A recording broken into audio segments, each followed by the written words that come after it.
Hey guys, my name is Urchin, I am the Clip Content Manager, and today's video is going to be an interview with Orange. He's one of our wildcard judges, and I'm excited to see what's up with him, see how he's doing, see if he's excited, whatnot, all that good stuff.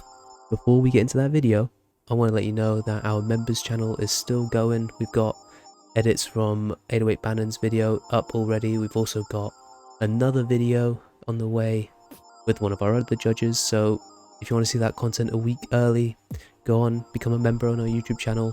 It supports us. Thank you again, and here's the interview. Hello Clip YouTube channel, I am here with Orange. He's going to be one of our wildcard judges. How you doing, mate? Hello. Yeah, I'm not doing too badly. Kind of just got thrown into it. No, I'm kidding. Um, Wow, I'm right. not doing. I'm not doing too badly at all. No, I'm looking forward to this and to judging all the wild cards for the 2v2. Yeah, it's going to be a lot of fun. I've heard there's some rumors going around with some big names. I'm very excited. Yeah, it's gonna be good. All right, so first question is, how have you been doing, especially after NUE and other competitions you've been in? How's that hype been going since those events? Yeah, I've not been doing too bad. It's been good to have some time where I can actually chill. Oh, good XLR. Where I can actually chill out on Loop and not have to worry particularly about preparing for an event and having all that stress that comes with it. But yeah, I mean, after World Champs, that was a crazy time having prepared so much for that. And the weeks between World Champs and NUE, I didn't really do much on Loop, to be honest. Hmm. I'd planned to just use the same things and finish preparing for NUE about 11 hours before I was going to perform.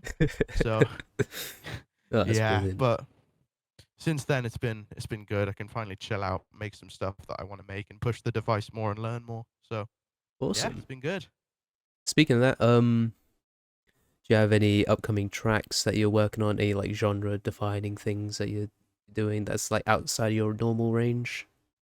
Well, um, obviously I'm gonna post eventually. I'm gonna post all of my planned things for Worlds and the additional things I did at NUE or planned to do at NUE. So I'll be posting those soon. But I've had some other ideas since, some other plans, and I've been wanting to push more into the realm of mixing more on the Mark II and that type of thing to hopefully widen that. Adding in new techniques which I haven't seen before, taken from like real tracks or things that other second device users use, and bringing that onto Mark II. Maybe not in the highest quality, but yeah, hopefully bringing that to push the mix even further on this machine. And yeah, I mean, in terms of genres, just been, I've been working on like a color basy, future based thing at the moment, which is very much out of my style, but yeah, it's been fun to work on. So yeah, Yeah, that's a very good track. I remember you posted on your Instagram. That was very nice. Love it. yeah, it's been good. So, kind of following on from that, what is your favorite routine that you've got at the minute? Oh, my headphones. Hold on. Um, right now I'm unsure because one thing that I let affect me a little bit too much, and if I say this, I'd say if I had a piece of advice, it would be always put your own judgment first. Because Hmm. sometimes some of my routines that I'm like, yo, this is so cool, I'm really happy with this, and then an event doesn't go my way, or someone disagrees, or something like that, it can hold not that much. It can like almost downgrade your own opinion on something that you've made, which is never good when you're making your own art. But Yeah. um I have a couple things which I've not posted yet, which are basically impossible to do live, but some really cool ideas that I'm proud of, sound design wise and just music wise. And I think, I don't know, they're some of the best things that sound design for the machine, which is kind of my focus.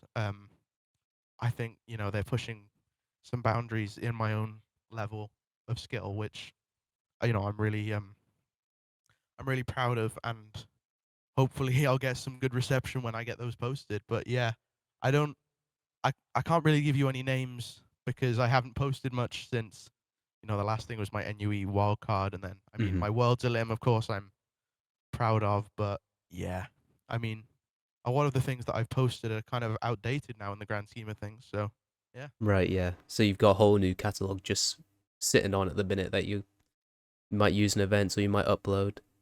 Yeah, I'm looking to upload them. I've got this house one that I think is going to go really, really well when I post it. I've called it generic house because it is the most generic house you can imagine. Yeah, But yeah, I'm looking forward to posting that. I think that'll get a good reception, particularly. awesome. Very nice. Um, so hop back onto like the events, and obviously you had a good event at NUE. We had a great time. Hmm. What would you say your favorite memory from a live event is? Oof. So, from a live event in general, performing live, I've not World Champs performing live has got to be, and is gonna probably be the best that I've had for a long time. NUE is sick, of course. Having a crowd vibe to a metronome was really good, really funny. I mean, it's not posted on YouTube, but I performed at NUE last year. It's gonna be the worst performance I've ever had. I'm never gonna stoop to that level. My mix was horrendous, and I think I got second to last on that. So I'm happy to have improved from that. And obviously the metronome thing was good, but I don't think anything's gonna compare to the World Champ stage, man. Hmm. Um, the actually performing there and being able to see, some of my closest friends become like first in the world, top 4 in the world, top 8 in the it's so incredible. Hmm. Um, and meeting so many incredible people at that event and spending so much time with people I might never see again or will very rarely see. It was genuinely is very life changing to have an event and a moment like that. But yeah, performing, I've got this distinct memory, and if he's watching, hello. But when I first started my limb before my MK2 decided to explode, um, I walked out in front of the stage and I was looking over the crowd and kind of hyping people up. And I looked out and I could see Sideshow, Slither, and Chaos all like, whoa! And, like proper like hyping it up. And at that moment, I was like, oh my God, it's actually like world champs, you know? Like, Was that the there's, moment that it fully sat in for you? yeah, it's like, oh my God, this is like the world championships, not like, you know? Hmm. It's strange, but yeah. I hope that in a few years that event will have, young budding beatboxers sitting watching it like, oh my God, one day I want to be there. Hmm. And then it's like, you can, you Yeah. know? It's, yeah. I was gonna say, how long have you been looping for? Because from what I, from what I recall, I think it's about 2 years, 3 years maybe. Yeah. So I originally got the Mark II, the Christmas of, not the Mark II, the Mark I, Christmas of 2020. Hmm. But I barely touched it until after GBB 21. Hmm. So watching Biscuit do so well in that event, and watching people like Frosty, Matei sticks out as a name, um, and people like that, and Robin's running KBB just prior, Hmm. um, really got me involved back in it. Perez as well got me involved back in it, and I grinded for a little bit, kind of behind closed doors, and then just over a year, well, about a year and a half ago now, on Clip, funnily enough, there was a weekly jam. I don't know if you were there at the time, but the weekly jams would happen every Friday or Saturday, and that's when I first started posting, well, like showcasing some of my MK1 stuff. Hmm. And then, yeah, about 15 months ago now, I posted my first thing on YouTube, being my Clip Champs 22 wildcard. Hmm. But yeah, for Mark II, I've had it since this Christmas, so 9 months around about, 9 something like months that. is for what you're doing at the minute is insane. Yeah, thanks, man. I really appreciate that. It's Oh. incredible. Um, awesome. So I know you said a few names there like Brez, Matei, Mm. Biscuit. I wanted to ask, who's your inspiration? Who's sorry, who's your inspiration looping wise and maybe outside of looping as well, like normal producers? What are those Mm. some of those names that kind of push you into the style that you like? So within beatboxing, the first video I actually watched, um, if you've seen my Discord, it says so on it. Mm-hmm. So that didn't come from the Looper So. That was an alias I had prior to finding Beatbox. Right. And I found Beatbox from someone saying, "What's up, Thotho?" You know, they responded that to my profile, and they sent me a link. And then since then, um, I don't know his name. It was some random Turkish guy on a Minecraft server. But since then, you know, it's overtaken my life. But that's how it came about. So the first thing I ever watched that really clicked with me was that Sosa versus Beatness battle in 2019. You know, Beatness's Mm-hmm. clarity was something that really stuck with me, and I put on my story now and again, like, I still remember lying in my bed in the summer of COVID, like watching Enemy versus Rhythmind on repeat, like, oh my god, this is Mm-hmm. sick, you know. So of course GBB 2019 is going to be the inspiration for so many new school beatboxers. Mm-hmm. Um, but yeah, moving on from like that, there's I first like got into the online scene when people like Josh and KBA and Colin and Enhance and Jerry were all more prominent on beatbox community rather than Clip. And yeah, that's where I first like found the online scene and started to fall in love with it. Mm-hmm. From people like that. So yeah, from there, it's the first the first looping I ever heard from not like GBB level was actually a track from Romapus, um, Mm-hmm. which is crazy. I've told this to him before. He's like, "Wait, really?" Because it was just some random track that he posted, but it's the first non-GBB thing I heard, and that kind of brought me into, okay, maybe I can actually get here. But I think my style has just come from, okay, I've got another. I know I keep going on tangents, but No, that's fine. my style mostly, it's funny. It comes from Azel, but not in the way you'd think. Okay. Because my original tracks that I would do in these like clip jams would be more like liquid drum and bass or melodic drum and bass. And when I originally would when I was first like getting into beatbox and seeing like how Azel, I once YouTube searched liquid bass just to get that video of Azel, and that's what introduced me to like liquid drum and bass and drum and bass as a genre. And then that's how I kind of fell down the rabbit hole, um, which kind of led to my GBB wildcard, Mm-hmm. and has led to other things since, from, you know, finding drum and bass, getting an interest in that type of music, to talking to people like Frosty, and Asuo and Harvey and Watt, who all have this sick blend of sound design, musicalness, as Mm-hmm. well as just being so, yeah, so sick and musically genius, which is now kind of become my main interest, which is probably most evident in my Loop Insider wildcard, I think. That Yes. type of experimental style, which I didn't showcase well at all there, but I made it in like I made it in like 5 hours. Yeah. So, um, but that type of experimental thing, which I'm hoping to push a bit more with some of my newer ideas that I'm gonna post.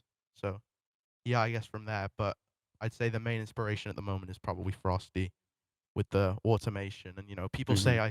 people have said I sounded like Frosty with the automation stuff. So yeah, must be a UK thing. But Must be, yeah, yeah. Yeah. That was actually a pretty cool answer. That's very unique. I've with interviewing some people so far, they've had your typicals like GBB 2019, but you had some unique ones with Bromopus and Azel, which I think that's really cool to find like these. It's not particularly big events like GBB that brings yeah, that into it. It's little things that you find randomly on the internet. I think that's yeah. awesome. Me finding this has been a weird combination of loads of different things. I knew beatboxing prior from, like, you know, talent shows and uh doing drumming since the age of 3, you know, like bringing Hmm. that type of thing in.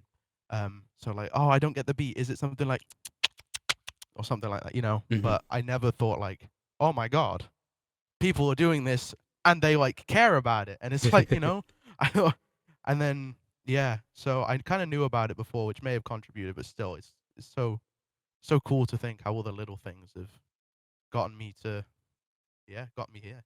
Awesome. All right, next question.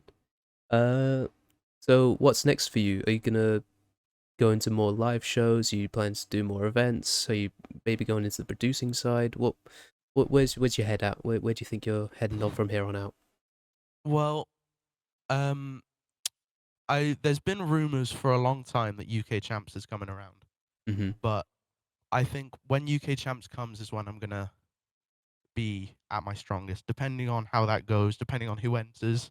Because if someone like Frosty or Epos enters, it's gonna be a little bit more difficult. Yeah. But all of the competitions, basically so far I've done, have been international to some level. Um, I've not done an online. I've never battled anyone. It's sounds weird. Mm-hmm. But yeah, I've never actually had a battle with anyone because I've never passed an Olymp stage before, regardless of competition. Um, so having a UK competition like that would be something that I'm definitely looking for. But in terms of music and such, I don't know what to do as of devices. I got the launch pad and I'm still looking at that. But it's getting to the point now with Mark II where I posted on my story about this the other day. Launchpad is going to be a big help, Mm-hmm. but it's the balance between speed and the quality that I now kind of expect of myself. Okay. Um, so I've been talking to people like Duncan, people like Harvey and Watt about devices and that type of thing. What would best suit in their opinion? Not that I might never get anything. It's kind of the UK trend to get something. Mm-hmm. So it's at the moment like I've been joking with Harvey like, oh wow, top 3 like UK MK2 loopers, and it's like Epos and Orange, and that's it. it's like That's everyone else about has it, got yeah. a second device, and it's very much the UK thing, um, which is sick. I rate second devices so much, and some of the stuff that people can make is insane. Mm-hmm. But yeah, I think for the time being, I'm definitely just gonna stick to my old plastic box. Okay. Um, push it as far as I possibly can. I don't know much about competitions. The sense of reward I get from watching friends of mine succeed using things that I may have helped them with, or like techniques that have come from things that I've used, like I hate like saying things like this because it's like, oh, I'm so cocky, whatever. But the 2 tracks Anomaly and Holy Fish Paste, Mm-hmm. 2 of the most popular ones at Worlds. The violin originally came from Smonal, but it didn't get pushed to the chords level and that type of level and stuff since my Beatland thing. Right. Um, and funnily enough, when I asked Smonal for it, before he got back to me, I kind of found it myself. So now we've kind of, yeah, it's been, he found it originally, but yeah, You're able to help push it obvi- past its original limit.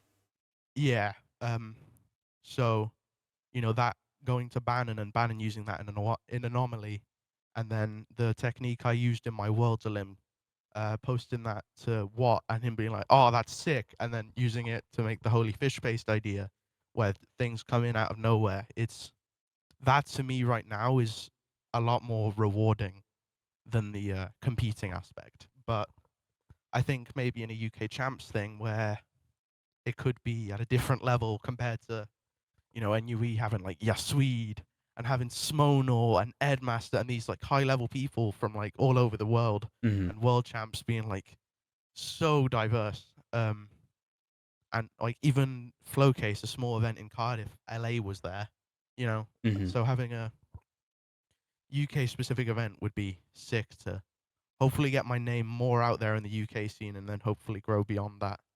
Yeah, So definitely. I'm I think, hoping yeah, I'm hoping for more UK events because they are some of the best events, in my oh no, opinion. they very much are. It's completely different. World champs and a UK event. They're not. I know it's like different size and scale, but the family aspect of UK and worlds, there's very much a family aspect in both. Mm-hmm. But in the UK, it's very much the UK style of family. Yeah. Like yeah, I mean, you know what it's like. Yes. Um, I mean, Milky limping at NUE because of the night before, that type of thing. Yeah, It's exactly. very Brilliant. UK, but yeah, that type of thing. So yeah, hopefully UK champs would be the next place, and then from there, I don't know, maybe when GBB rolls around again, or Online Worlds or something like that. Awesome. Got a couple more for you. One of them I want to do, but it's we'll see when we get to it. All right. Is there anything you want to shout out by chance? Say like your YouTube channel, any music you got coming up, Um, anything like that? well, as I say, I'm hoping to post some stuff on my YouTube channel. So yeah, if anything, my YouTube. But yeah, that's basically, that's where you'll find most of my stuff. If I ever look about putting stuff on Spotify, you'd find updates on that on my Instagram. But it's just Instagram and YouTube. Hmm. Um, and yeah, that's basically all I get where I get everything from. So yeah, that's where things will go. If you wanna for some reason find out more about Orange, then that's where you're headed. No, I'm sure everyone will. Um, Little editor note: can we have Orange's Instagram and YouTube on screen at some point there? Thank you very Whoa. much. Whoa. Final question. It's gonna be a bit of a tricky one because you've not got your camera on, but can you show us your best nectar? Oh, wait. Okay, Do you have a picture for give me this? a sec. Give me a sec. I got it. I got it. Here we go. I can't wait for this. This is gonna be brilliant. Oh, I'm gonna sneeze. Hold on. Oh, it's not coming. I have a collection. So depending on what you want to do, if you just want to send them to the editor or flash them on screen or whatever. Yeah, But yeah. yeah, We'll get we'll have a little montage right now of all the orange nectars. I have a tendency of during events or things in my life, I take all the pictures in the same way. So a trip I went to London, I had a lot of like shocked faces, Hmm. but the majority of my visit to NUE, I've got Chad faces and Nectar faces. Um, I'll chuck a couple more in the mix just to, bulk it out a tad. But yeah, that's what the majority of them at the event were. Um, Awesome. but yeah, Brilliant. Well, thank you very much for your time, Orange. It's been a great interview. We've had a good time here, I think. yeah, it's been good. Yeah, it's been alright. Um, Remember you'll see Orange possibly at the event on November 18th. He's going to be the wildcard judge, so he'll be looking at all your wildcards. So gotta do your best, don't you? Yeah, All right. I'm not. I don't want to say I'm expecting high things, but we haven't had an event for a little while, so So yeah, some of you guys, I know you've been holding exactly. back, so it's gonna be crazy. It's gonna be absolutely insane. All right. Thanks again, and see you later, YouTube.